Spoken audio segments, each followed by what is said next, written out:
Assalamualaikum warahmatullahi wabarakatuh. Alhamdulillah wa syukrulillah wa la hawla wa la quwata illa billah. Salatu wassalamu ala Rasulillah Muhammad bin Abdullah arsalahu bil huda liyukhrijan nas minadh dhulumati ilan nur wa ala alihi wa ashabihi wa atba'ihi wa mawalah.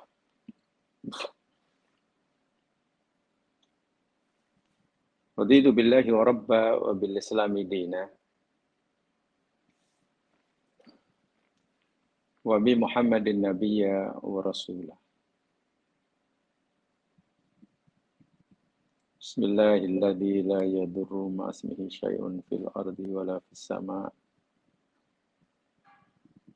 wa huwas sami'ul 'alim. Bismillahilladzi la yadurru ma'asmihi syai'un fil ardi wa la fis sama' wa huwas sami'ul 'alim. Bismillahilladzi la yadurru ma'asmihi syai'un fil ardi wa la fis sama' wa huwas sami'ul 'alim. Allahumma 'allimna ma yanfa'una wanfa'na ma 'allamtana warzuqna 'ilman walhamdulillahi ala kulli hal. Allahumma faqihna fid din wa 'allimna at-ta'wil. Amin ya rabbal alamin.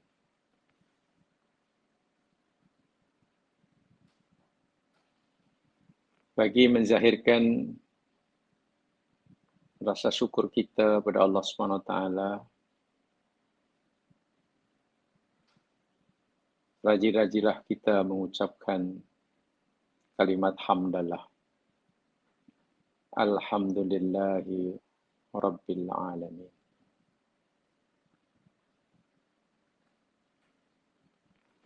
Dan bagi menzahirkan rasa cinta kita pada Rasulullah sallallahu alaihi wasallam, jangan bosan-bosan ucapkan salawat dan salam ke atas baginda. Allahumma salli ala Muhammad wa ala ali Muhammad. Assalamu alayka ya Rasulullah. Assalamu alayka ya Nabiyallah.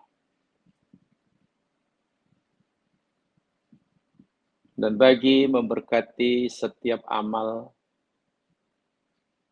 dan usaha yang kita lakukan, jangan lupa memulakannya dengan bacaan basmalah. Bismillahirrahmanirrahim. Ya Allah, mudahkanlah segala urusan kami. Bukakanlah hati-hati kami. Gerakkan hati kami, ya Allah, untuk mengamalkan apa yang Kau perintahkan dan meninggalkan apa yang Engkau larang dan tegah. Amin ya rabbal alamin.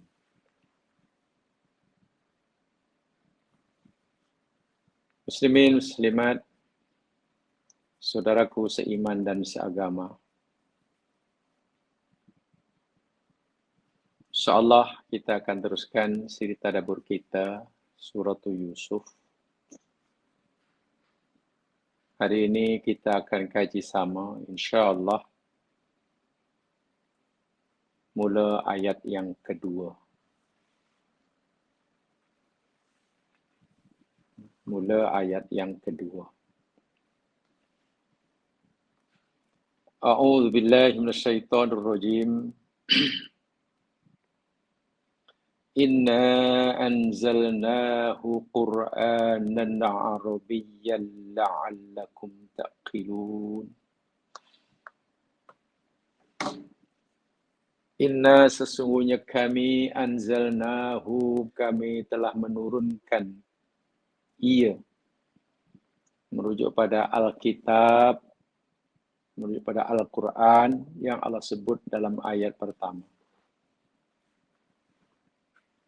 Kami turunkan ia, yakni wahyu kami itu, kata Allah, Qur'anan, dalam keadaan sebagai bacaan yang sempurna. Arabian yang berbahasa Arab.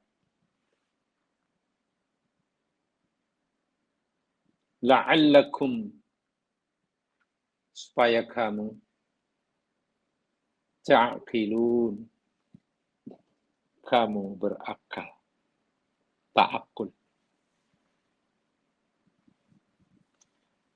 Di dalam ayat ini Allah menegaskan dengan setegas-tegasnya. Yang pertama, bahwa dialah yang menurunkan Al-Quran. Ini bermaksudnya bahwa Quran itu adalah firman-Nya. Dan dia turunkan kepada Rasul pilihannya.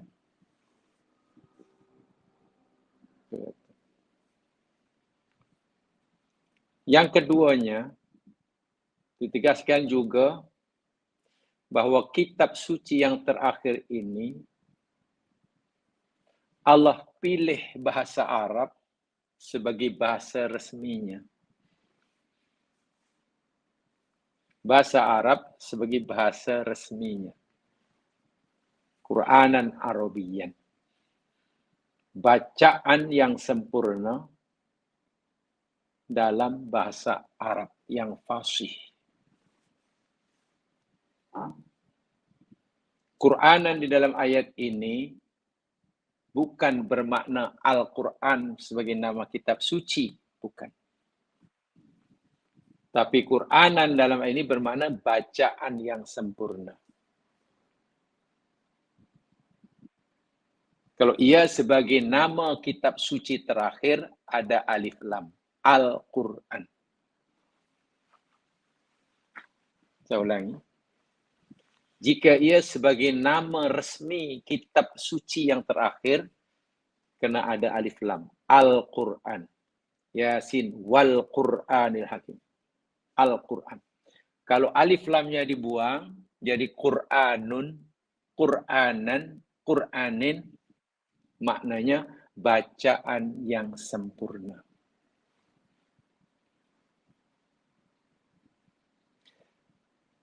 Ayat-ayat yang menyatakan bahwa Al-Quran ini diturunkan oleh Allah dalam dengan bahasa resmi, yakni Al-Quran, dan di bahasa Arab, juga disebutkan dalam ayat-ayat yang lain. Jamaah perlu kutkan saja. Contoh dalam surah Zuhruf. Surah Az-Zukhruf ayat 3.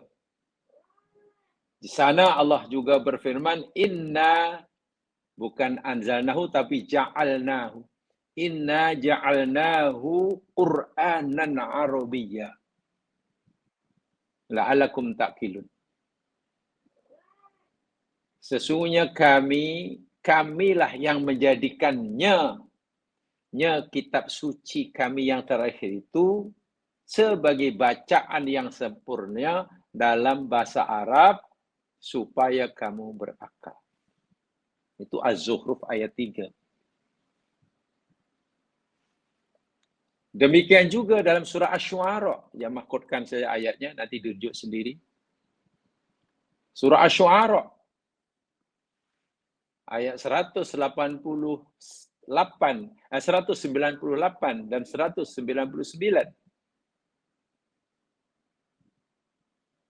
Allah katakan kepada mereka yang tak puas hati. Kenapa Quran bahasa Arab? Khasnya rasa ketidakpuasan hati ini dinyatakan, dikeluarkan oleh orang Arab Makkah. Ketika orang Arab Makkah menzahirkan ketidakpuasan hati mereka bahawa Quran yang dia oleh Nabi, yang Nabi beritahukan itu firman Allah bahasa Arab, mereka tak puas hati. Lalu Allah kata apa? Asy-Syu'ara 198 dan 199. Walau nazzalnahu ala ba'dil a'jamiyyin. Dan kalaulah Al-Quran itu kami turunkan tidak dengan bahasa Arab tapi dengan bahasa sebagai bahasa ajam, bahasa Parsi ke, bahasa Rum ke, bahasa Melayu ke,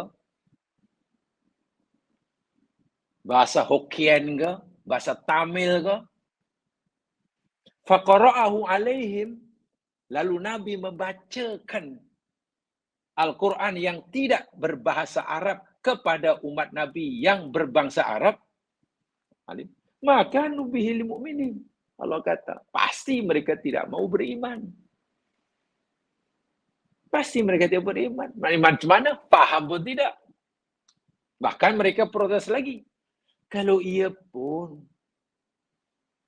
wahyu yang kamu kata daripada Allah itu Muhammad, kenapalah tidak menggunakan bahasa kami biar kami faham? Pasti mereka kata begitu. Tapi peliknya, ketika mereka melihat Quran bahasa Arab, mereka protes juga. Apalah kena bahasa Arab? Kenapa tak bahasa lain? Allah. Demikian juga Allah merespon ketidakpuasan hati mereka. Kenapa Al-Quran memilih diturunkan oleh Allah dengan bahasa Arab, khasnya oleh mereka orang-orang Arab pada masa itu. Allah nyatakan juga dalam surah Fussilat. Tolong yang diikutkan saja, nanti dirujuk sendiri. Fussilat ayat 44. Walau ja'alnahu Qur'anan a'jamiyan. Dan kalaulah kami jadikan wahyu kami yang terakhir ini sebagai bacaan yang sempurna, tapi dengan bahasa ajam, bukan bahasa Arab. Laqalu, pasti mereka berkata, pasti mereka berkomentar. Apa nanti komen mereka? Laula fusilat ayatuhu. Kenapalah ayat-ayat tidak dijelaskannya? Macam mana kami nak faham wahyu yang kau sampaikan, yang kamu kata kepada Allah Muhammad itu bahasa ajam, kami tak erti. A'jamiyun wa arabiyun.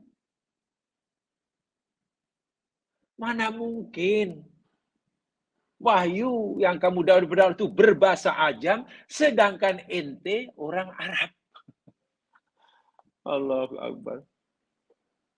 Tak masuk di akal. Quran yang kamu katakan wahyu pada Allah berbahasa ajam. Ente yang menyampaikan orang Arab. Kami semua bangsa Arab. Macam mana nak faham? Itu kata Allah. Jawaban Allah ke atas ketidakpuasan mereka. Kenapa Quran turunkan bahasa Arab? Banyak. Dalam surah An-Nahl ayat 103, ini sengaja sampaikan je mereka supaya kerana ini tadabbur ya, jadi lebih bersifat maudhu'i sekali. Dalam surah An-Nahl ayat 103. Allah berfirman, walaqad na'lamu annahum yaqulun innama yu'allimuhu bashar. Dan sungguh kami mengetahui, Allah kata. Kami tahu. Bahasanya mereka orang-orang kafir Makkah, khasnya lah. Dan orang-orang kafir hingga kiamat yang tidak mau menerima Al-Quran, yaqulun, pasti mereka berkata. Pasti mereka berfikiran. Berfikir, berandaian, beranggapan, berpendapat. Innama yu'allimuhu bashar. Muhammad itu bukan Nabi. Yang disampaikan itu bukan firman Tuhan. Apa disampaikan Muhammad itu? Yakni, kerana ada manusia yang ajar dia. Yang beritahu dia. Yang disampaikan Muhammad itu bukan firman Allah. Itu ajaran orang. Ahli kitab, kata mereka. Itu ahli kitab yang ajar. Sebab itu tengok. Quran itu hanya ciplak saja. CP saja. Copy and paste. Tengok. Cerita. Sama. Mana Muhammad dapat wahyu? Itu ada orang asing. Hasil ahli kitab yang mengajar Muhammad. Itu dakwahan mereka orang kafir. Dahulu dan sekarang pun. Ramai sekarang masih menurut Al-Quran itu hanya ciplak. Salinan dari kitab-kitab sama sebelumnya. Lalu Allah respon. Allah jawab. Kalau betul lah yang disampaikan Muhammad itu adalah ajaran orang-orang ahli kitab di luar Arab. Lisanul ladzi yulkhiduna ilaihi ajamiyun. Bahasa yang kamu yakini yang Muhammad menerima ajaran daripada ahli kitab itu bahasa ajam. Injil bahasa ajam. Taurat bahasa ajam. Veda bahasa ajam. Apa lagi? Nama kitab-kitab suci yang semua bahasa ajam. Lalu kamu kata Muhammad dapat ajaran, pemberitahuan, copy and paste daripada kitab yang berbahasa ajam. Itu kan pendapat kamu. Wa hadza lisanun arabiyyun mubin. Sedangkan ini Quran adalah berbahasa Arab yang nyata. Mungkinkah cikgu mengajarnya dengan bahasa ajam kepada Muhammad yang berbahasa Arab? Lalu Muhammad menyalin ajaran cikgu tadi dengan bahasa Arab yang fasih. Macam mana? Kita jadi pelajar. Cikgu dia berbahasa bahasa Cina dengan sastra yang paling klasik. Sepatah Arab pun kita tak faham. Kita pun tiba-tiba kita menyalinnya pelajaran itu intipati, ulasah di pelajaran yang hebat dengan bahasa kita. Yang boleh nilai sastra yang tinggi. Mungkinkah benda itu berlaku? Tak mungkin. Ajaran yang disampaikan dengan bahasa lain, muridnya mencatatnya dengan bahasa yang lain dan fasih. Sedangkan muridnya langsung tak reti bahasa yang disampaikan oleh cikgunya. Tengok Allah buat bantah. Artinya tuduhan kamu bahwa Quran itu bukan daripada aku, kata Allah. Tuduhan kamu bahwa Quran itu karangan Muhammad. Tuduhan kamu bahwa Muhammad itu hanya mendapatkan pengajaran, pelajaran, taklim daripada ahli-ahli kitab. Itu tuduhan yang sama sekali tidak berasas. Bahkan bukan Muhammad, nabiku, yang memilih bahasa resmi bagi wahyu yang tidak disampaikan dalam bahasa Arab. Kata Allah, aku sendiri yang memilih bahasa Arab sebagai bahasa resmi kitab suciku. penegasan yang luar biasa. Dan bukan satu ayat, banyak ayat dalam Quran yang maknanya seperti itu. Satu penegasan daripada Allah yang cukup tegas, nyata, bahwa Allah sendirilah yang memilih bahasa Arab sebagai bahasa resmi wahyunya yang terakhir. Bahkan ada sedikit logiknya. Kenapa dipilih? Surah Ibrahim ayat 4 jawabannya. Wa ma arsalna mir rasulin illa bilisani qaumihi liyubayyina lahum. Nah, itu logiknya. Logiknya di situ. Dan tidaklah kami utuskan seorang rasul pun, melainkan rasul itu mesti bercakap, berbicara, menyampaikan ajarannya dengan bahasa kaumnya. Nah, itu segi logiknya itu. Ya masuk di akal lah, Nabi Muhammad orang Arab menyampaikan wahyu dengan bahasa Arab. Nabi Musa dengan bahasa kaumnya. Nabi Ibrahim dengan bahasa kaumnya. Nabi Nuh dengan bahasa kaumnya. Sudah pasti itu. Itu poin pertama. Ketegasan, satu penegasan bahwa Quran itu adalah benar-benar firman Allah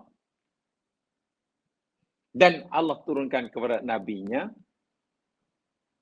dan Allah sendiri yang memilih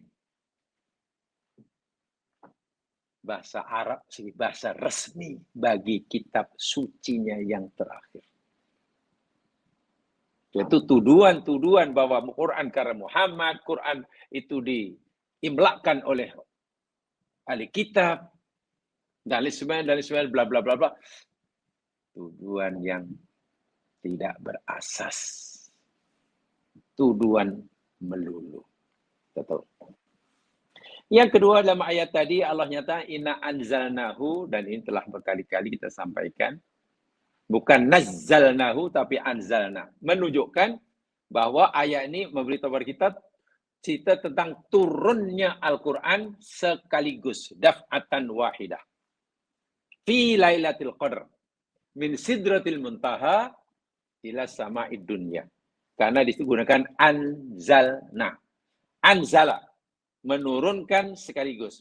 Kalau nazzala, menurunkan sikit-sikit. Sikit-sikit. Nih. Jadi dari awal lagi Allah telah beritahukan, ketika aku turunkan Quran itu sekaligus dari Suratul Muntaha ke seluruh dunia pun aku sudah pilih bahasa Arab sebagai bahasa resminya. Wah itu Quran belum turun ke bumi.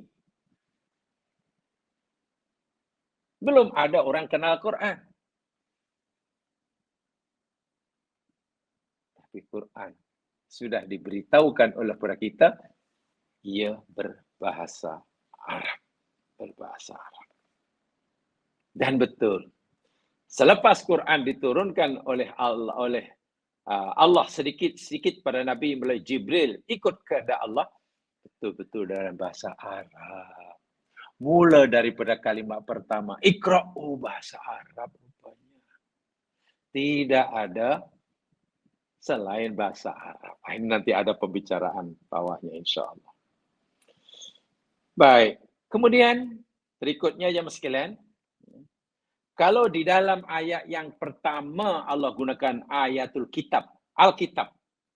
Nama wahyu terakhir Allah kata Alkitab. Sementara dalam ayat kedua Allah kata wahyu terakhir ini sebagai Qur'anan, bacaan. Nah, ini menarik. Ini menarik untuk kita pahami. Marratan yasifuhu bi annahu Qur'anun bi ma'nal makruh. Satu ketika Allah memberikan nama, sifat kepada wahyu terakhir yang diturunkan sebagai bacaan. Sesuatu yang dibaca, Qur'anan.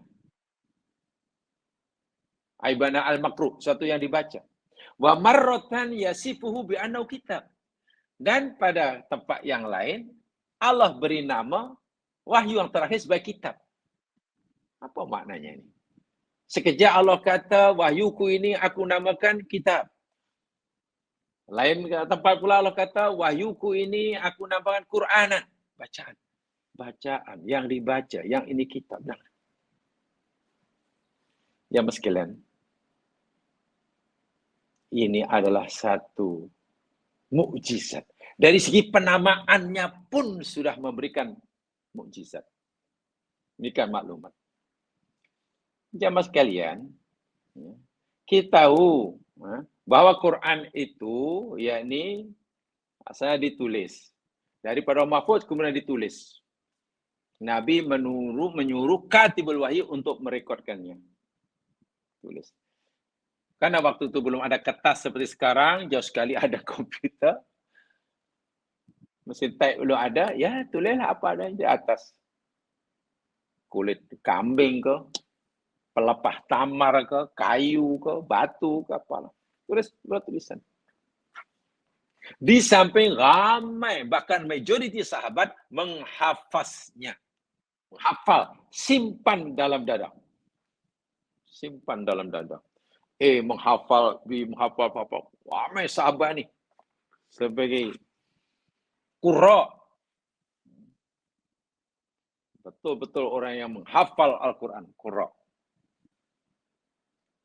Tapi ada juga tulisan-tulisan, berupa tulisan, tapi tak ramai yang boleh tulis. Yang boleh tulis.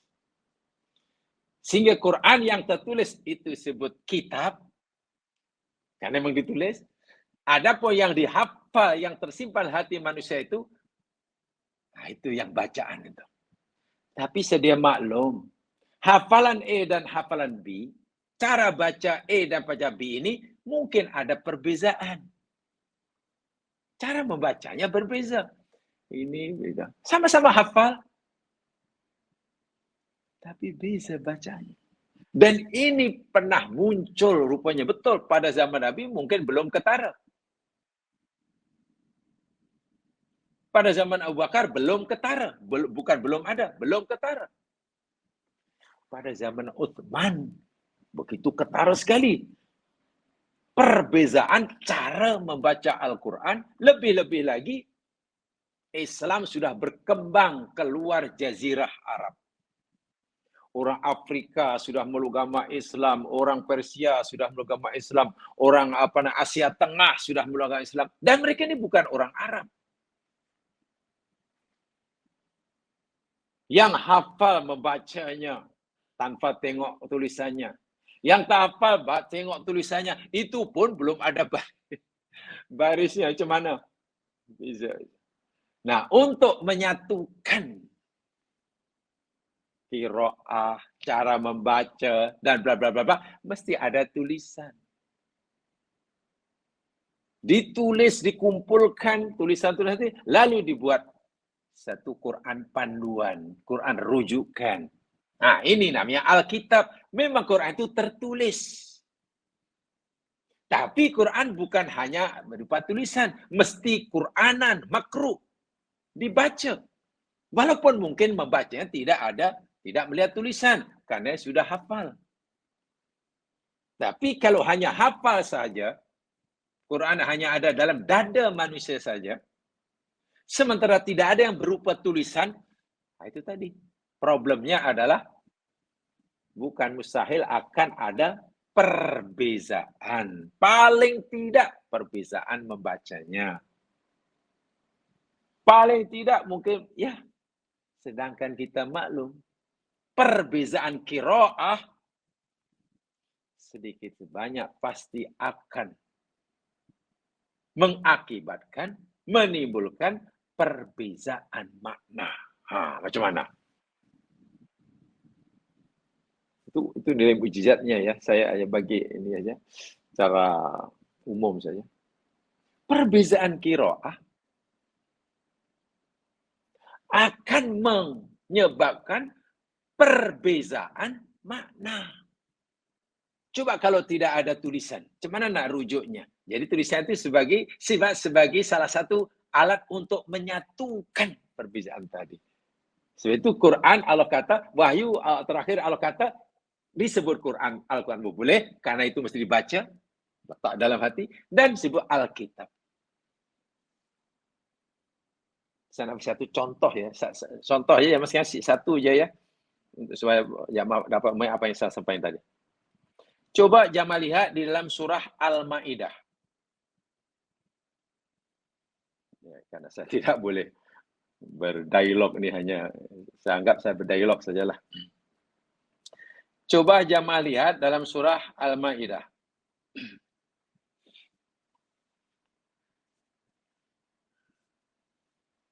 Ayat yang ke-6.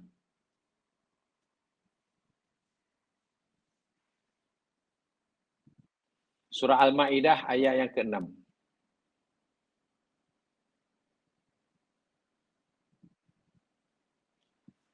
Panjang tapi saya baca keratan yang pertama saja. Ya ayyuhalladzina amanu, orang beriman. Idza qumtum ila shalat, bila kamu nak mendirikan salat. Dah masuk waktu salat, kita pun ingin salat. Salatlah. Apa yang patut kamu lakukan? Falsilu wujuhakum. Basuh oleh kamu wajah kamu. Basuh. Wajah dibasuh, bukan disapu. Yang kedua, wa aidiyakum. Wa aidiyakum.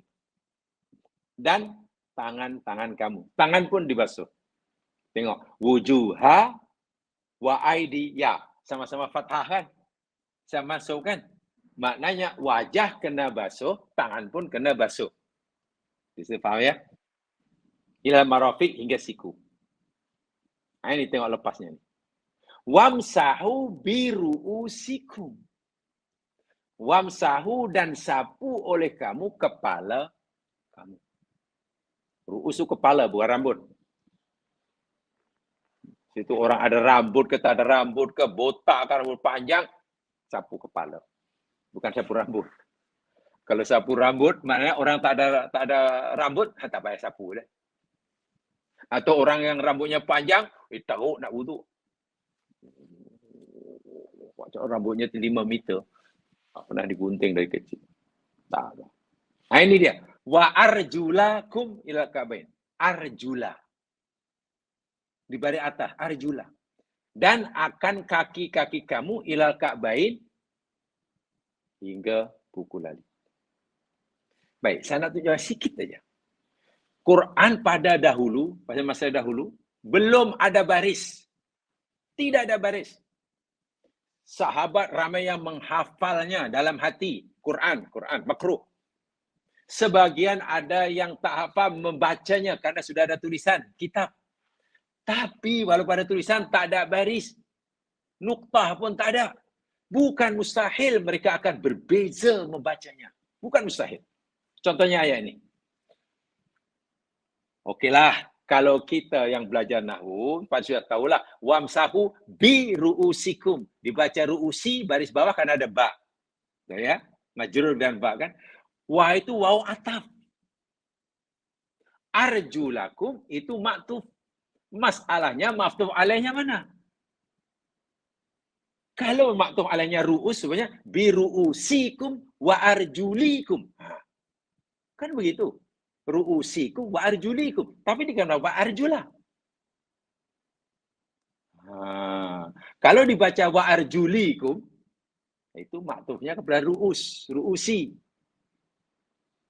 Sehingga kaki, sapulah oleh kamu kepala kamu dan sapulah kaki kamu. Jadi sapu, kaki hanya perlu disapu. Kalau baca wa arjuli. Tapi di sini kebanyakannya wa arjula bacanya. Kalau arjula mana maktubnya ke mana? Oh, maktubnya kepada atas tu, kepada wujuhakum wa adiyakum wa arjulakum. Maknanya kaki mesti dibasuh. Seperti yang muka dibasuh, tangan dibasuh, kaki pun juga dibasuh. Tengok. Arjuli dan arjula, walaupun maknanya yakni kaki-kaki kamu. Tapi karena perbezaan membaca arjula arjuli memberikan kesan akibat perbezaan makna. Kalau baca arjuli, kaki hanya perlu disapu. Bukan dibasuh. Dibaca arjula, kaki kena dibasuh. Ikut ujuh aku. Coba sekarang kalaulah Al-Quran tidak ada tertulis dan tidak ada baris macam kita. Cuman dari segi nahwu kedua-duanya boleh mau baca Arjuli atau Arjula. Sehingga ada ulama tafsir yang mengambil jalan biar iya, memang boleh baca Arjula itu yang patut kaki dibasuh lah. Karena contoh Nabi, yang contoh Nabi wudu itu kaki dibasuh. Tapi ada kalanya kaki juga tidak perlu dibasuh, hanya perlu disapu. Jadi wa arjulikum. Contoh orang musafir. Tengok. Orang musafir pakai khuf pamannya. Khuf itu apa ya? Kasut boot nih. Kasut boot. Tak perlu tanggal kasut. Bila nak butuh, hanya sapu atasnya. Oh iyalah. Tengok. Itu hanya contoh perbezaan membaca la atau li. Belum lagi benda-benda yang lain. Belum benda yang lain. Sebab itulah betul.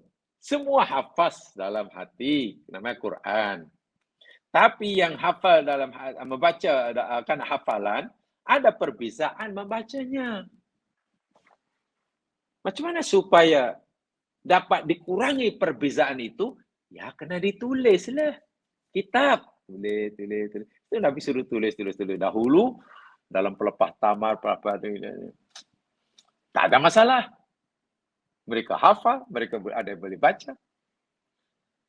Tapi karena yang memeluk agama Islam bukan hanya orang Arab sahaja, tapi sudah meluas ke Afrika. Orang Persia bukan orang Arab. Orang Asia Tengah. Dan mereka membaca berbeza-beza. Maka untuk menyatukannya, ada Alkitab. Itu pun kadang-kadang masih ada beza kan. Walaupun beza itu sebetulnya diakui. Dipanggil qiraatus sab'ah kan. Qiraat sab'ah kan ada yang diakui itu. Itu ada siapa qiraah lebih mengetahui lah tuh. Ini yang saya kata ijaznya tuh. Jadi kenapa Allah sebut kitab sucinya terakhir sebagai Quranan, sesuatu yang dibaca, dan itu bagi mereka yang hafaz, dan kenapa Allah sebut juga wahyunya yang terakhir sebagai kitab, sesuatu yang ditulis. Dan kedua-dua mempunyai tujuan dan maksud yang luar biasa. Nah, la'allakum ta'qilun, supaya kamu berpikir atau berakal. Apa maksud itu berakal? Begini jamaah sekalian. Contoh yang mudah secara umum dahulu ya. Ketika Quran turun kepada Nabi Muhammad dalam bahasa Arab,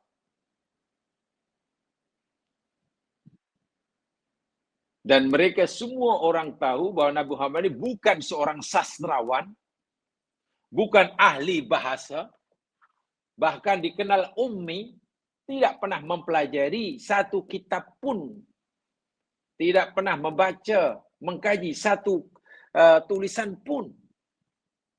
Tiba-tiba umur 40 tahun, dapat wahyu hadiah dengan wahyu dan bahasa Arab dengan mutu sastra yang sangat tinggi. Waktu itu orang Persia yang sudah lebih dahulu bertamadun, waktu itu orang Rom yang juga jauh lebih bertamadun sebelum Islam, karena mereka dua empire besar pada masa itu. Ya, kalau bahasa sekarang, Parsi dan Rom ketika Islam datang ke Makkah itu, Parsi dan Rom dianggap sebagai ya negara superpower lah. Negara dua superpower. Apa bahasa Melayunya superpower? Adik kuasa. Negara adik kuasa. Ada dua. Jadi mereka berfikir, orang Parsi dan Rom tahu bahwa Muhammad SAW yang Allah turunkan kepada Al-Quran dalam bahasa Arab itu ada nilai cabaran kepada umatnya. Kepada umatnya. Ya, khasnya orang Arab. Wabil khusus orang Arab. Ada nilai cabaran. At-tahadi. Dan ini mukjizatnya. Mana sisi cabarannya? seakan-akan bila dilapaskan, Allah akan memberitahu pada orang Arab khasnya, wahai orang Arab, kamu ni ahli bahasa, kamu ni sastrawan, pakar syair, belok sastra kamu kuasai. Kamu tahu Muhammad Nabiku ni seorang buta huruf, kamu tahu kan? Tapi tengok bahasa yang disampaikan pada kamu, maknanya Al-Quran, punya nilai sah yang tinggi, kandungan makna yang tinggi, pemberitaan yang tinggi. Sekarang, kalau kamu masih terus menuduh bahwa Muhammad itu pengarang Al-Quran, atau kalau kamu terus menuduh Quran itu karangan Muhammad Nabiku, Muhammad cabar kamu. Faktu bisuratim min mislih. Sekarang gini aja lah, daripada susah-susah supaya lebih fair lah. Kamu tetap menuduh aku ini mengarang Al-Quran. Al-Quran itu ciptaan Allah. Tapi kalau kamu tak percaya, tak apa lah. Buat sajalah karangan, artikel. Tak perlu satu buku. Tak perlu satu surat. Satu ayat saja. Dan kalau saya rasa tak mampu, bergabung tenaga lah, kumpulkan semua pakar bahasa, sastrawan. Kalau perlu sastrawan daripada golongan jin pun kamu ajak sama. Bekerja sama, mengarang, karangan, menulis buku, walaupun hanya satu ayat, satu surah, yang isinya, nilai sastranya sama dengan Quran. Tentu cabaran ini tidaklah susah bagi kamu karena kamu seorang sastrawan. Kalau Muhammad yang kamu tahu dia buta huruf pun mampu menyampaikan bahasa dengan sangat tinggi nilai sastranya, nilai apa maknanya, ya kamu sepatutnya lebih mampulah. Nah, kalau berhasil. Dan di sini ijaznya, la'allakum ta'qilun. Seakan-akan kamu pikir tak? Ketika kamu terus menuduh Muhammad itu mengarang Al-Quran, kamu tak gunakan otak kah? Tak guna akal kah? Logik ketuduhan kamu itu. Kamu tuduh, kamu kata, kamu yakin Muhammad itu orang ummi. Dan itu kamu yakin betul sejarah hidupnya. Tiba-tiba sekarang menyampaikan ucapan dalam bahasa yang sangat tinggi mutunya yang kamu tak mampu buat sedangkan kamu sastrawan. Adakah tuduhan kamu itu betul? Coba. La'allakum ta'qilun. Waktu itu orang Parsi dan Rom sudah awal-awal berpikir begitu, jamaah sekalian. Kita tidak tahu ketika Parsi dan Rom waktu itu mendengar ada Nabi ini, adakah mereka juga merasa menjadi objek dakwah Nabi? Atau jangan waktu itu Rom dan Parsi masih mengatakan, Muhammad sebagai Nabi-Nabi yang dahulu, hanya diutus untuk bangsanya saja? Mungkin. Tak apa, itu Muhammad Nabi yang hebat, tapi hanya Nabi orang Arab. Dia tak diutus. Mungkin. Tapi orang Rom sudah mulai tahu. Begini jamaah sekalian ya. Dalam sejarah, orang yang termasuk mula-mula kenal bahwa ini adalah Nabi Allah yang sebenar, itu bukan orang Muslim. Saya ulangi. Orang yang mula-mula kenal bahwa Muhammad bin Abdullah ini seorang Nabiullah, itu bukan orang mukmin, bukan orang Muslim. Orang Nasrani. Bahkan jauh sebelum Nabi Muhammad dilantik jadi Nabi. Yani ketika Nabi masih kanak-kanak, diajak berjalan, berniaga oleh Abu Talib ke negeri Syam. Betul kan? Populer sekali kisah itu ya. Sampai di sana ada satu pendeta, Bahirah namanya. Bahirah ini seorang yang alim di kalangan umat Nasrani. Faham kitab, Injil. Perhati, mengkaji. Dalam kitab mereka ada diberitahukan akan ada Nabi yang akan diturunkan oleh terakhir. Ciri-cirinya bla bla bla bla bla. Ketika ada rombongan daripada Makkah ke Syam, Bahirah pula nampak Rumah ni lain ni. Tapi ada kanak-kanak yang itu. Lain si budak-budak ini. Semua tanda-tanda kenabian yang dikenal oleh Bahira ni ada. Sentiasa dinaungi oleh awan. Sentiasa dilindungi, tak terkena terik matahari. Duduk di bawah pokok, matahari, kalau datang sepatutnya nimba dia, tapi dilindunginya. Ringkas kata, 100% ciri-ciri kenabian Nabi Muhammad yang masih kecil sudah dikenal pasti oleh Bahira. Satu yang dia ingin pastikan. Jumpa Abu Talib. Abu Talib, bahasa mudah ni, saya guna bahasa mudah. Abu Talib. Ni siapa tu budak? Ya, kenapa tak ikut? Awak tu duduk di luar sana, siapa tu? Ya, Nabi kan masih kanak-kanak. Ya belumlah perjaka. Belum. Belasan tahun. Lalu siapa? Itu anakku. Dia anakku. Ditanya 3 kali, siapa? Bercakap jujur sajalah Abu Talib. Dia tu siapa? Anakku. 3 kali betul jawab anakku, dia tak percaya. Saya tidak percayalah.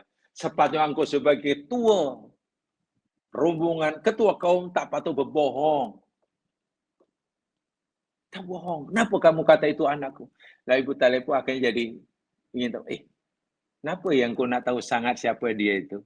Ya, sebab aku tak percaya itu anak kamu. Lalu Abu Talib mengaku, ya betul, memang bukan anakku. Itu anak saudaraku. Anak saudaraku. Sebab Abu Talib tak tahu. Apa maksud pertanyaan itu? Lalu biasalah jawab, anak itu anakku. Biasa. Rupanya bagi Bahira ini pertanyaan penting nih. Begini Abu Talib, aku nampak tanda-tanda kenabian dalam diri anak ini. Semua ada dan saya yakin ada. Satu yang ikut buktikan. Nabi terakhir yang dijanjikan oleh Allah itu yatim. Tak ada bapa karena bapanya meninggal semasa dalam kandungan. Lahir dah yatim. Jadi kalau kamu kata itu anak kamu, tak mungkin. Tak mungkin dia punya bapa macam kau. Itu yang mendorong, yang menyebabkan Bahira tak percaya jawapan Abu Talib. Karena ciri Nabi yang terakhir ini yatim. Macam mana dia boleh punya bapa macam tu? Tak percaya. Oh gitu. Ya betul, bukan anakku, itu anak saudaraku. Barulah Abu Bahira. Tapi ingat, ini anak Nabi. Aku yakin ini Nabi. Lindungi dia. Jangan lama-lama di sini. Ramai orang yang mencari orang seperti ini. Saya nak beritahu jam sekalian. Adakah waktu itu sudah ada orang mukmin seperti kita? Abu Bakar kan sudah percaya itu Nabi? Belum ada. Umar sudah percaya? Belum ada. Khadijah sudah percaya? Belum. Nabi masih kanak-kanak. Siapa yang dikira termasuk orang yang mula-mula kenal bahwa itu Nabiullah Muhammad bin Abdullah Rasulullah? Orang Kristian. Ya. Masya Allah. Jadi jika Parsi dan Rom kemudian ketika Nabi menjadi Nabi dan ya mereka fahamlah. Oh iya. Ini hebat. Ini betul sebab Nabi bahasanya hebat. Dia orang buta huruf tapi boleh cakap bahasa yang sasti. Lalu dicabarnya umatnya. Kalau mereka tak percaya suruh buat. Wah ini betul hebat. Itu orang yang berfikir. Tapi orang jahiliyah ini tak berfikirnya tidak sejauh itu. Berfikirnya yakni, ini Nabi bohong, Nabi palsu. Kalau aku terima ajarannya, habis kita. Kebebasan hidup kita dirampas. Kita tidak lagi sebebas. Itu dia ada kepentingan lah. Ada kepentingan duniawi, hawa nafsunya terlalu menguasai dirinya. Itu yang menurutnya. Mereka menolak bukan Nabi ini. Nabi palsu, mereka menolak karena fitrahnya tertutup dengan nafsunya. Jadi la'alakum ta'qilun itu benar-benar cabaran. Allah tak kata mudah-mudahan ya, sebab tidak mungkin Allah berfirman mudah-mudahan macam Allah mengharap sesuatu. Allah kata supaya, la'allakum supaya kamu. Aku turunkan Quran, kitab kursiku terakhir, sebagai bacaan yang sempurna, dalam bahasa Arab yang sempurna, wahai orang Arab yang pakar bahasa, supaya kamu ini berpikir, berakal bahwa ia benar-benar nabiku. Sebab tidak mungkin kalau dia bukan nabiku, boleh mengarang bahasa, bercara bahasa yang sangat tinggi nilai kesusastraannya, maklumatnya, boleh cerita nabi-nabi dahulu, boleh cerita masa depan. Wah, dia kamu kenal sebagai ummi. Ni, al-aqlu. La'allakum ta'qilun. La'allakum ta'qilun. Jadi akal itu penting sekali. Penting. Ya, saya pernah kita pelajari dahulu ya, Mas, beza antara tafakur, ta'akul dan tadakuran. Saya tidak perlu mengulangi. Saya tolong tengok semula saja kajian kita ketika kita bicara tentang itu. Ada dalam Quran adalah alakum tatafakkarun. Wala tatafakkarun, berfikir. Afala tatadzakkarun, zikir, tadakkur. Afala ta'qilun. Ini ada tingkatan. Paling rendah namanya tafakkur. Naik atasnya namanya ta'akul. Paling atas namanya tadakkur. Ada perbezaan itu. Dan kita telah pelajari sama, alhamdulillah, ya merujuk saja rekod kalau ada. Kalau ada, saya tidak perlu mengulangi. Di sini Allah suruh peringkat yang kedua, bukannya tafakur tapi ta'akul. Karena bila sudah bersambung, menyatu antara tafakur dan ta'akul ini, insya Allah akan mencapai tingkat yang paling tinggi, namanya tadakkur. Dan itu paling tinggi sekali itu, ya. Paling tinggi sekali. Baik. Kemudian yang berikutnya yang disampaikan tentang ayat ini. Ayat ini kata, sesungguhnya kami turunkan kitab suci kami terakhir itu sebagai bacaan yang dalam bahasa Arab. Dan tadi ayatnya telah saya sampaikan, dipilihnya bahasa Arab sebagai bahasa resmi Al-Quran. Dalam ayat yang telah sampaikan tadi, Zuhruf ayat 3, Syu'ara 198, 199, Fussilat ayat 44, An-Nahl ayat 103, Ibrahim ayat 4. Jelas itu. Quran adalah dalam bahasa Arab. Pertanyaannya. Ini yang dipertanyakan oleh sarjana-sarjana dahulu dan juga sekarang. Hal fil Qur'ani alfadun ghairu Arabiyah? Apabila Quran kata, Allah berfirman dalam kitab sucinya, Quran itu dalam bahasa Arab yang mubin pula dalam ayat yang lain. Pertanyaannya, apakah ada atau betulkah tidak ada? Nah, begitu mungkin pertanyaan lebih tepat. Pertanyaan mungkin, apakah ada dalam Quran ini kalimat yang bukan Arab? Atau mungkin Pak, kalau pertanyaan lebih dipertegas, apakah ini bermakna tidak ada kalimat bukan Arab dalam bahasa Al-Quran? Ya. Quran kata, aku Tuhan Quran itu dalam bahasa Arab yang nyata. Itu pernyataan Quran. Itu statement Quran kata begitu. Lalu kita mungkin boleh bertanya, kalau begitu, apakah ini bermakna semua dalam Al-Quran itu kalimatnya dalam bahasa Arab dan tidak ada satu patah kata pun yang berbahasa ajam, maknanya bahasa yang bukan Arab. Apalagi Quran kata bilisanin arabiyyin mubinin. Quran itu dengan bahasa lidah orang Arab yang nyata. Ini bermakna sepintas lalu menafikan adanya kalimat ajam dalam Al-Quran. Kan begitu kan? Tapi realiti dia, kata pengkaji tafsir, banyak jamaah sekalian. Kalimat ajam dalam Al-Quran, bukan bahasa Arab. Kalau kita membaca kitab Al-Itqan, ya saya pikir siapa yang mengkaji tafsir, belajar tafsir, kitab Itqan itu termasuk kitab wajib Tidak wajib yang perlu dikaji lah. Ya, karena dahulu ya masih menuntut itu termasuk kitab wajib. Dipelajari, dikaji oleh pelajar-pelajar yang ngambil jurusan tafsir. Dan memang itu satu di antaranya Al-Itqan yang dikarang oleh Imam Suyuti. Beliau menyaraikan sekadar beberapa contoh dalam Al-Quran. Ada kalimat-kalimat bukan kalimat Arab, bahasa Ajam. Illiyun katanya, Sijjin, Markum, Aroik, Tasnim. Itu bukan bahasa Arab. Ma'khud min Ibraniyah. Itu kalimat-kalimat yang diambil dari bahasa Ibrani. Kata Imam Suyuti ya. Dan di sana mungkin wahunakal adid min al-fadil farnsiyah. Dan juga di sana ada kalimat-kalimat dalam Quran yang diambil dari bahasa Persia. Pertanyaan, kaifa nafham annahu bilisanin arabiyyin mubin? Kalau begitu, macam mana kita boleh memahami, meyakini bahwa Quran itu 100% dalam bahasa Arab yang nyata? Wa bihil adid min al-alfadil ajamiyah. Sedangkan di dalamnya ada beberapa kalimat, beberapa kosakata, word yang bukan bahasa Arab, yakni bahasa Ajam atau Ajam. Macam mana tuh nak menjawab pertanyaan itu?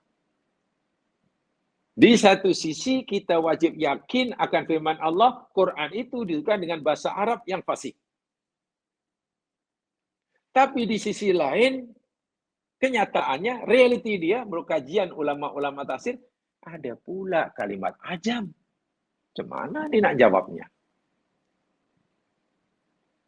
Masih aja, ini kini kajian ya, ini tadabbur ke sana sebab ya kita mesti tahu sebagai orang Islam. Sebelum kita ditanya oleh non-Muslim. Sebab mungkin non-Muslim yang mengaji Al-Quran akan sampai ke situ nanti pembelajarannya. Dan mereka mungkin akan tak cari kita dan tanya. Awak ni orang Muslim, tak jujur lah. Ya, apa kata kamu kata jujur? Kamu yakin Quran itu bahasa Arab? Iya, bahasa Arab. Yang nyata, iya. 100%, iya Quran kata. Tapi realiti dia, ada banyak kalimat-kalimat yang bukan Arab. Macam mana boleh Quran mengklaim Arabiyyin mubin? Macam mana cuba nak menjawab?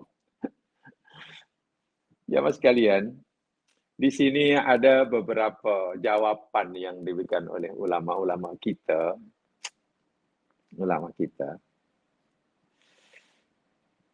Yang ingin bacakan saja begini. Ya.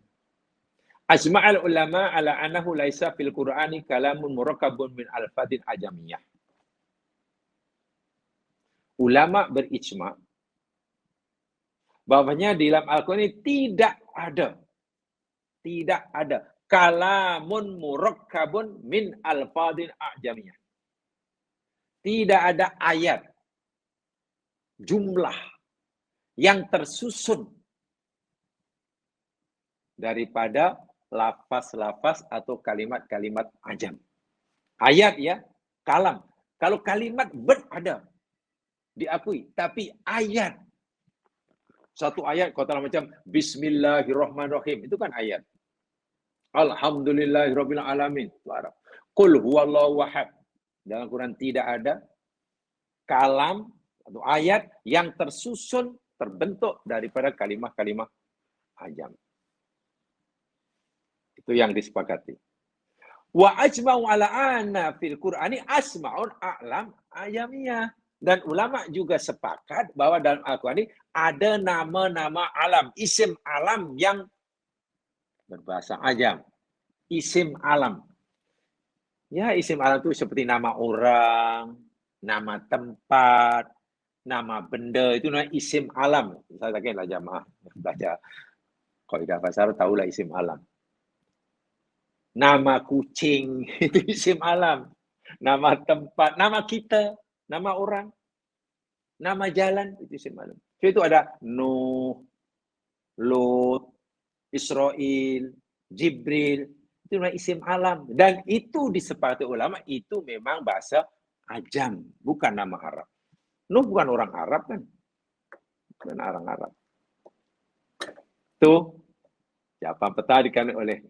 Nah, secara spesifik yang Imam Al-Qurtubi, ini saya kutipkan daripada tafsir beliau. Imam Al-Qurtubi dalam tafsirnya mengatakan begini, la khilafa bainal a'immati, tidak ada khilaf di antara imam-imam mufassir, annahu laisa fil Qur'ani kalamun murakkabun ala asalibi ghairil Arab. Ulama sepakat sekata bahasanya tidak ada dalam Al-Quran ini satu jumlah, satu ayat, satu sentence yang tersusun daripada kalimat-kalimat ajam. Perkataan-perkataan bukan Arab. Wa anna fil Qur'ani asma'an a'laman liman lisanu ghairu lisani Arab. Adapun di dalam bahasanya dalam Al-Quran itu ada nama-nama isim alam bagi orang yang bahasa resminya bukan Arab. Nah, itu memang ada lah. Dan Al-Quran memang ada kalimat-kalimat isim alam contohnya yang penuturnya bukan berbahasa Arab. Itu ada. Israel. Penutur asalnya bukan orang Arab. Jibril, Imran, Nuh, Lut, dan lain sebagainya. Itu bukan Arab. Itu kata Imam Al-Qurtubi. Jadi yang dikatakan tidak ada sama sekali itu uslub ayat. Sehingga boleh disimpulkan begini. Habis kalaulah dari aspek mufrad, kalimat mufrad, tidak murakkab maksudnya. Ada tak kalimat ajam dalam Al-Quran? Nah, ini ulama yang berbeza lah. Dhahabar jumhur ila adam wujud al-fatihah ajamnya fil Quran. Secara jumhur ulama berpendapat tidak ada satupun kalimat ajam dalam Al-Quran. Itu jumhur. Yang lain, sebagian lain berpendapat ila wujudiha. Ada kalimat ajam dalam Quran. Jumhur berpendapat tidak ada sama sekali kalimat, word. Satu patah kata, kosakata. Ajam dalam Al-Quran, tidak ada. Yang minoriti kata, ada. Ada kalimat itu. Yang ketiga, jalan tengah. Ada ulama ambil jalan tengah. Watawassal tafutali tatamala wujuda ala anu mustarika bainal Arab wa ghairihim. Oh, ya kayak yang ketiga, memang ada, tapi kalimat itu mustarak. Mustarak maknanya kalimat Arab pun ada, kalimat ajamnya pun ada. Artinya orang Arab gunakan juga, orang ajam pun gunakan macam itu, kalimat itu juga. Jadi jika orang Arab menggunakannya, maka sudah jadi Arab. Walaupun kalimat yang sama itu digunakan pakai juga oleh orang ajam. Itu dipanggil mushtarakah bainal Arab wa ghairihim. Wala'ala al-samalu ar-rabuha fasarat tansibu ilaihim. Dan orang Arab sudah biasa menggunakannya, menyebutkannya. Karena orang Arab biasa menyebutkannya, maka ia sudah diarabkan sehingga bukan lagi ajam. Dinisbahkan kepada Arab. Bal bi'atibari istimaliha wa ta'ribiha. Dari penggunaannya pun sudah sebagai bahasa Arab. Walaupun asalnya bukan Arab, tapi sudah diarabkan karena orang Arab sudah biasa menggunakannya. Itu yang tengah-tengah. Yang tengah-tengah. Sebab, Muhammad Nasrullah awal, dan contoh ulama-ulama yang berpendapat bahwa dalam Al-Quran tidak ada satu patah kata pun yang bukan bahasa Arab, bahasa ajam. Karena Quran kata Arabiyyin mubin. Contohnya Imam Asy-Syafi'i,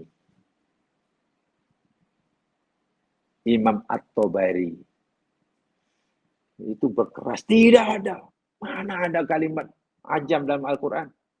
Quran sini kata bahasa Arab yang fasih. Syafi'i, Tabari. Dan itu juga diikuti oleh Abu Ubaidah, Ibnu Faris, pakar bahasa Arab ya. Faris. Badruddin Az-Zarkashi.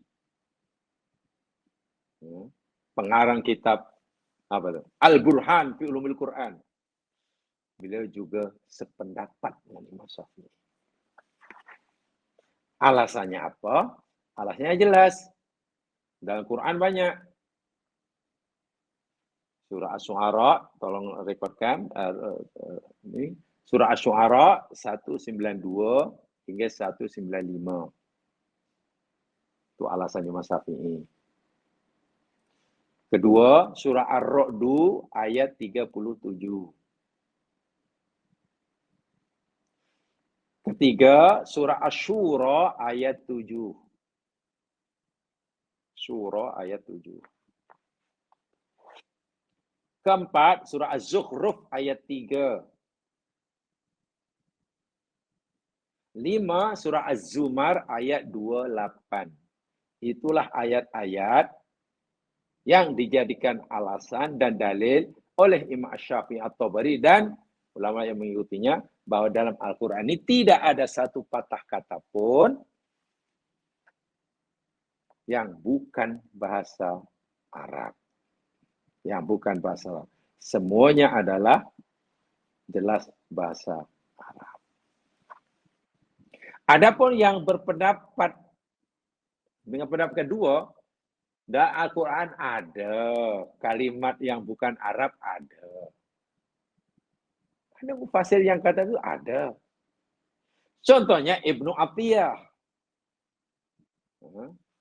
Al-Imam Al-Mufasir Ibnu Athiyah. Beliau condong pada pendapat yang kedua. Yang meyakini bahwa dalam Al-Quran itu ada kalimat-kalimat ajam. Ai anna fil Qur'ani ba'dha alfadhin ajamiyah. Bahwasanya di dalam Al-Quran ini ada sebagian, walaupun tak banyak. Nak dikatakan tak ada sama sekali? Tak juga. Tapi yang pasti ada lafaz-lafaz ajam. Dan ini juga disepakati. Ada yang mengikutinya. Pendapat ini diikuti juga. Contohnya oleh ulama Syafi'i, Jalaluddin As-Suyuti yang tadi saya katakan, pengarang kitab Al-Itqan fi Ulumul Quran.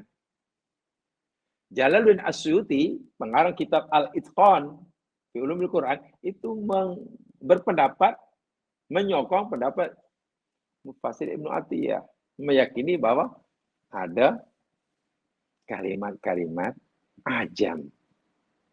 Ya, contoh ditemukan seperti kalimat istabrok. Itu bukan bahasa Arab. Orang Arab tidak mengenal kalimat istabrok. Sundus. Min istabrokin wa sundusin. Yang pada sutra tebal, sutra nipis. Itulah. Dan alasannya, kalau inna Nabi SAW bu'isa linasi kafah. Nabi SAW ini diutus oleh Allah untuk seluruh manusia, bukan orang Arab saja. Nabi diutus oleh Allah menjadi Nabi bukan hanya untuk orang Arab sahaja, tapi kepada seluruh manusia tanpa kecuali. Termasuk orang Ajam, orang Persia, orang Iran, orang Afrika, orang Asia, orang China. Fala yamtani'u wujud da'aktar min lughatin Al-Quran, bal huwa ablaq. Sebab itu tidak menghalang, tidak menutup kemungkinan kalimat-kalimat wahyu dalam Al-Quran ini ada yang bukan kalimat Arab. Pasal apa? Karena Nabi diutus Allah pada seluruh bangsa manusia, bukan Arab saja. Jadi, pendapat yang kedua ini, dengan adanya kalimat-kalimat ajam dalam Al-Quran, itu justru memperkuat. Itu sebagai bukti untuk memperkuat bahwa Nabi ini diutus pada seluruh bangsa dengan pelbagai bahasanya. dengan perbebasannya. Adapun Quran kata Quran Arabian Mubin, itu orang Arab sudah biasa menyebut kalimat-kalimat ajam tadi. Seakan-akan bagi orang Arab itu sudah bukan kalimat ajam. Betul juga ya. Karena mereka sudah menganggap itu kalimat Arab. Kalimat Arab. Karena sudah biasanya menyebut. Ya kita banyak ya mas sekalian. Itu dalam budaya. Itu bahasa Melayu tidak semuanya masih bahasa Melayu kan. Banyak bahasa-bahasa yang bukan bahasa Melayu masuk bahasa Melayu. Tapi kita mengucapkannya seakan-akan itu bahasa Melayu. Karena sudah turun-temurun kan. Ya, saya katalah yang dulu tidak ada, sekarang ada. Pasti kita tidak punya bahasa. Bicycle, basikal. Television, televisi. Television. Coba apa lagi negeri kita ni? Banyak sekali bahasa ajam. Bahasa ajam ini bukan bahasa Melayu lah. Itu belum berbahasa Sanskrit. Surga. Apa kita ingat itu bahasa Melayu? Asli, bukan. Itu bahasa Sanskrit. Bahasa aslinya ini swarga loka. Orang yang baik mati, mereka terus masuk nirwana namanya swarga loka. Nah, ambil swarga loka panjang sangat, buang lokanya, tinggal swarga. Swarga masih panjang, buang wanya tinggal surga. Itu kita. Wisma. Itu bukan bahasa Melayu. Banyak lah. Tapi bagi kita itu dah ini bahasa kita. Bahasa kita.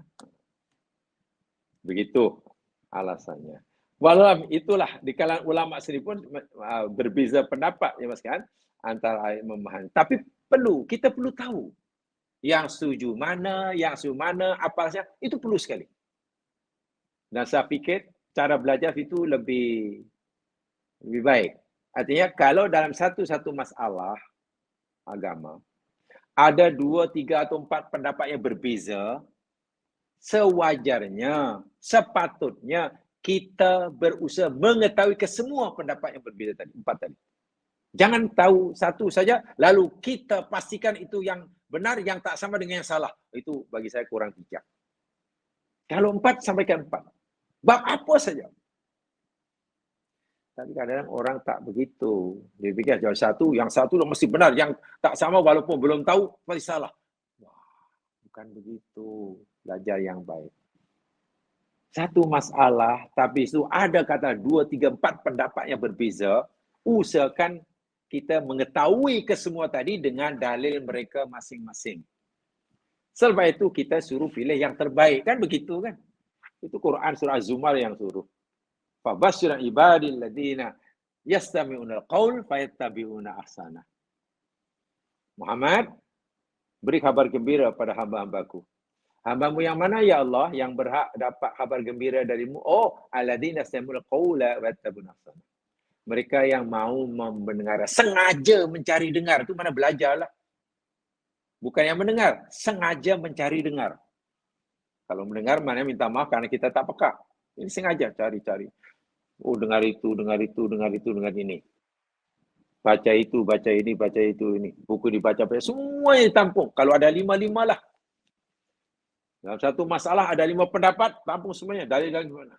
Setelah tahu semuanya, oh ini berarti ini. Karena ini dalilnya. B pilih ini, karena ini cara memahami dalil. Begini. Nah, yang kedua itu, yang langkah kedua itu. Tidak mudah. Fayattabi'una ahsanah. Lalu mereka begitu yang terbaik. Tengok. Yang terbaik. Artinya yang kemungkinan ada 3 itu semuanya baik. Tapi Allah suruh kita pilih yang terbaik. Ada kemudian yang lain pun baik. Tapi kita suruh pilih yang terbaik. Kalau yang 3 kata salah, yang 1 baik, itu senang pilih. Nah, untuk memilih yang terbaik, pertama, kita mesti tahu banyak pilihan. Yang kedua, kita mesti berpikiran kritis. Melatih diri untuk berpikir kritis. Anda nak beli durian, minat durian. cari durian yang tersedap. Carilah orang yang jual durian yang duriannya masih banyak. Banyak pilih, banyak pilihan. Peluang Anda untuk dapat yang terbaik itu sangat besar karena pilihan banyak. Tapi kalau yang jual durian 31, lalu kita ambil, lalu kita inilah yang terbaik. Saya semua beli durian yang terbaik semua. Di mana di sana? Banyak tak ada, tinggal satu aja. Macam mana kita tahu yang satu terbaik? Untuk tahu yang terbaik itu kita mesti ada bandingan. Saya tahu A, B, C, semua tahu. 4 pendapat semua tahu, alahnya tahu. Lalu kita berikan kritikal. Timbang-timbang, fikir gini. Itu cara yang belajar yang baik. Sehingga kita bukan sekadar insya-Allah betul-betul memilih yang terbaik. Yang kedua, jika nanti kita tahu ada orang punya pendapat berbeza dengan pilihan kita, kita sudah tahu. Oh, pendapat ini itu gini karena satu alasannya begini. Dalilnya ini. Dalilnya sebenarnya sama dengan dalil yang saya pakai. Tapi cara pemahaman dia terhadap dalil tak sama dengan cara saya memahaminya. Paling tidak kita memahami. Orang yang memahami perbedaan pendapat, insya Allah akan menghargai. Dan orang yang boleh memahami pendapat orang yang berbeza, ya karena orang itu sudah tahu. Tapi kalau kita tak tahu pada orang berbeza, karena kita hanya tahu satu, pasti cara pikir kita sangat singkat. Yang betul, saya yang tak sama dengan saya, salah. Saya pikir bukan begitu. Bukan begitu. Bukan begitu. Lainlah zaman sekarang kalau kita hidup pada zaman Nabi Muhammad sallallahu alaihi wasallam. Kalau ada perbedaan terus jumpa Nabi, ya Rasulullah, mana betul? Nabi jawab, sudah. Beres. Beres. Pada zaman sahabat pun sudah perbedaan pendapat itu. Nabi ini begini. Tengok Umar dengan Abu Bakar, banyak perbedaan pendapat dan perbedaan sangat serius, bukan masalah yang kecil-kecil. Masalah memerangi sesama muslim coba. Bagi orang yang ingkar zakat, yang tak zakat, itu boleh diperangi. Umar kata, mana boleh Abu Bakar, dia muslim. Jadi perbezaannya bukan perbezaan yang remeh, yang kecil-kecil. Kaitannya dengan boleh diperangi atau tidak si muslim ini. Berat. Berbeza pendapat. Itu dua sahabat Nabi. Belum masalah yang lain. Kita sudah 14 abad selepas Nabi. Jadi peluang untuk berbeza pendapat yang sangat besar. Jadi caranya pelajari semua pendapat-pendapat yang berbeza dalam satu masalah. Paling tidak, kita belajar bukan untuk kita terima ya, untuk kita buat perbandingan. Akhirnya nanti kita punya peluang untuk dapat memilih yang terbaik. Pertama, yang baik, kita tahu banyak. Kedua, berpikiran kritis. Kritikal. Maknanya kita cuba menganalisa gini. Bukan katanya, asal orang itu kata, apa sih betul. Kalau ustaz itu kata, pasti salah. Kalau ustaz kata, bukan begitu cara belajar. Karena mungkin sangat suka kepada ustaz Miao kan, pasti betul. Belum cakap pun sudah angguk-angguk. Itu tak betul. Ustaz itu salah tu, ustaz itu. Belum belajar pun sudah geleng-geleng kepala. Salah. Ini sebenarnya tidak menempati Quran. Cara belajar itu tidak menempati sunnah. Sebab kebenaran itu diukur bukan pada siapa yang menyampaikannya, tapi pada hakikat apa disampaikan. Al-Quran itu aksana itulah. Dan untuk menentukan kebenaran itu telah pernah Abi sampaikan, itu perlu kajian, perlu berpikiran kritis, gitulah. Berpikiran kritis. Jadi saya sengaja sampaikan dijamaskan betapa luasnya lah. Ulama dalam perkara ini mereka bersifat dan perbezanya Allah. Yang satu kata ada, yang satu kata ada. Coba. Sedangkan ayatnya sama. Macam mana tu? Ayat kata Quran tu Quran bahasa Arab yang murni. Quran kata. Macam mana boleh orang kata, ada yang bukan bahasa Arab lah. Ya sebab realitinya memang ada. So macam mana hendak menggabungkan? Si ulama beri pendapat. Di kalangan Imam Mazhab Syafi'i pun. Ya contoh Jalaluddin As-Suyuti. Imam Syafi'i dengan gurunya Syafi'i. Tak sama pendapatnya. Ya itu wajarlah. Sangat-sangat biasa itu. Sangat biasa. Jadi kemungkinan berbeza pendapat dalam banyak hal itu sangat-sangat mungkin. Bukan mustahil. Hanya sikap kita macam mana respon kita terhadap perbezaan pendapat itu. InsyaAllah kalau kita menguasai banyak, bacaan banyak, kajian banyak, mendengar banyak, InsyaAllah hati kita lapang bila menghadapi perbezaan pendapat. Ini bukan bermakna kita menerima semua pendapat yang berbeza, bukan begitu ya, jangan salah faham. Jangan salah faham. Seorang mukmin tidak boleh berpecah hanya karena berbeza pendapat. Orang mukmin tidak boleh saling dengki-mendengki hanya karena perbezaan fahaman. Harganya terlalu mahal untuk kita membeli, untuk kita membelinya. Perpaduan itu sangat mahal. Tidak boleh terlalu mudah kita hancurkan hanya karena berbeza pendapat. Kurang ngam, kurang ini, sindir menyindir, curiga. Oh, itu bagi saya sangat tidak baik, sangat-sangat tidak baik. Itu tujuan saya menyampaikan tadi ya. Menyampaikan beberapa tadi. Kesana arahnya. Ya, untuk lebih jelasnya, jangan boleh baca lah. Tafsir Al-Qutubi ada. Kitab Al-Itqan, ya, fi Al-Quran, karya Mas Suyuti. Al-Burhan, karya Mazhar Kasi, juga ada itu insyaAllah. Terima kasih, itu saya sampaikan. Mudah-mudahan diberkati Allah SWT. Yang benar pada Allah juga. Silakan kalimat ini. Subhanakallahumma bihamdika asyhadu an la ilaha illa anta astaghfiruka wa atubu ilaik. A'udzu billahi minal asy innal insana lafi khusr illa alladziina aamanu wa amilus solihati wa tawasaw bil haqqi wa tawasaw bis sabr. Assalamualaikum warahmatullahi wabarakatuh.